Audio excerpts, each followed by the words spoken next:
इस ये जो प्रोसेस है इसको डोमेस्टिकेशन की प्रोसेस कहते हैं। क्या होती है डोमेस्टिकेशन की प्रोसेस? तो ये ऐसी प्रोसेस है जिसमें इंसान जो है या लोग जो है ये प्लांट्स को ग्रो करते हैं, एनिमल्स की देखभाल करते हैं, कुल मिला के देखभाल करने को डोमेस्टिकेशन कहा जाता है। ठीक है, ऐसे प्लांट्स और एनिमल्स को हमने डोमेस्टिकेट करना शुरू किया। प्लांट्स ऐसे चूज करें जिसके अंदर डिसीज ज्यादा ना लगे, है ना। हमने ऐसे प्लांट्स चूज करे जिनकी स्टॉक स्ट्रॉन्ग थी, जो कि भारी ग्रेन उठा सकते थे, मतलब ग्रो कर सकते थे अपनी स्टेम पे। ऐसे एनिमल्स चूज करे जो कि जेंटल थे, जिनकी ब्रीडिंग हो सकती है, जो मल्टीप्लाई हो सकते हैं। ऐसे को हमने लाड़ प्यार दिखाना शुरू किया और अपने पास रखना शुरू किया। डोमेस्टिकेशन एक ग्रेजुअल प्रोसेस है जो कि अलग अलग पार्ट ऑफ द वर्ल्ड में हुई करीब 12,000 साल पहले। ठीक है, आज जो हम मोस्ट ऑफ द चीजें खाते हैं, जो प्रोड्यूस है, ये रिजल्ट ऑफ डोमेस्टिकेशन ही है, हमारी देखभाल का ही रिजल्ट है।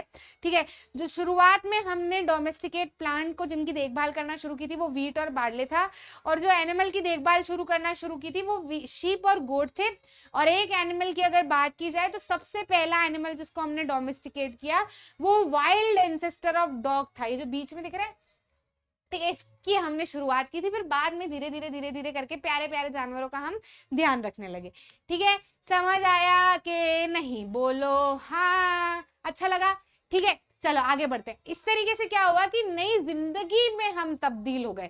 कैसे नई जिंदगी मिली? कि अभी हम भाग रहे थे जानवरों के पीछे, पेड़ पत्ते तोड़ तोड़ के खा रहे थे, लेकिन अब जब हमको जानवरों की देखभाल करनी है, हमको प्लांट्स को ग्रो करना है, तो हमको सेटल होना पड़ेगा, उस जगह पे रुकना पड़ेगा, भाग नहीं सकते। अब हम जाएंगे थोड़े दिन पर आ जाएंगे वापस। अब हमको जगह चाहिए, हमको जगह की जरूरत पड़ी, हमको ठहरने की जरूरत पड़ी, हमको लगा कि रुक के इन चीजों की देखभाल करने की जरूरत है, तभी रिटर्न में हम इन चीज को कंज्यूम कर पाएंगे। समझे कि नहीं समझे? तो growing plants required staying in the same place for long time, लंबे समय तक रहने की जरूरत पड़ी। साथ ही साथ में इससे ही लोग जो है वो धीरे धीरे करके सेटल होना शुरू कर दिए। ठीक है, लोगों ने इन ग्रेन्स को स्टोर कैसे किया कि भैया अब ये जो ग्रेन्स है इसको फिर से उगाएंगे तो इसको रखना पड़ेगा, है ना। तो हम देखते हैं, हमको बहुत पुराने पुराने ऐसे पिट्स मिले, कई बार ऐसी बास्केट्स हमको देखने को मिली। तो इनमें क्या रखते होंगे? सामान ही रखते होंगे, ग्रेन्स ही रखते होंगे, खाने की चीजें रखते होंगे सूखी, जो कि रह जाए, जो बच जाए, है ना, बाहर के एनवायरमेंट से बच जाए। क्लियर है कि नहीं? समझ आ रहा है कि नहीं? तो ऐसा जो है वो माहौल बना और हम जो है वो एकदम से देव मानुष बनने लगे। रेयरिंग एनिमल्स को हमने रेयर किया। हमने देखा कि यार जिनको खा पी रहे हैं हम, है ना, ये तो इनको तो रख के हम इनके प्रोडक्ट्स ले सकते हैं, है ना, अपने बच्चों को खिला सकते हैं, इनका भी ध्यान रख सकते हैं। प्लस कभी कभार मीट की इच्छा हुई तो कुछ लोग मार के खा भी लेते थे, जो कि बहुत ही गलत है, लेकिन नहीं समझ थी ना पहले हमको इन चीजों की, तो ठीक है वैसे हुआ। हमको फार्मर्स और हर्डर्स के बारे में, पहले कुछ फार्मर्स और हर्डर्स के बारे में कैसे पता चला? जैसे हंटर और गैदरर का मैंने आपको बताया था ना कि कैसे पता चला, कहाँ पे रहते थे। यहाँ पे मैंने आपको बताया था कि कहाँ पे रहते थे। तो ये why did how do we describe के बाद में, हाँ, कि हमको हंटर और गैदरर के बारे में कैसे पता चला? तो ऐसे पता चला, हमको उनके सामान मिले। तो हमको कैसे पता चला कि हम फार्मिंग और हर्डिंग की तरफ बढ़ रहे थे?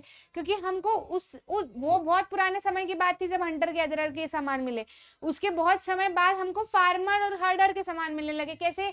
कि भैया बर्न्ड ग्रेन, जले हुए अनाज के दाने हमको दिखे, तो हाँ भैया अनाज उगना शुरू हो गया है। साइंटिस्ट ने देखा कि ये जो ग्रेन्स है, अलग अलग नंबर ऑफ ग्रेन्स अलग अलग part of the sub continent पे हमको देखने को मिला। तो मतलब जाहिर सी बात है फार्मिंग होने लगी है ना। बहुत सारे एनिमल्स के बोन्स भी देखने को मिले, तो भैया हाँ रखते होंगे जानवरों को।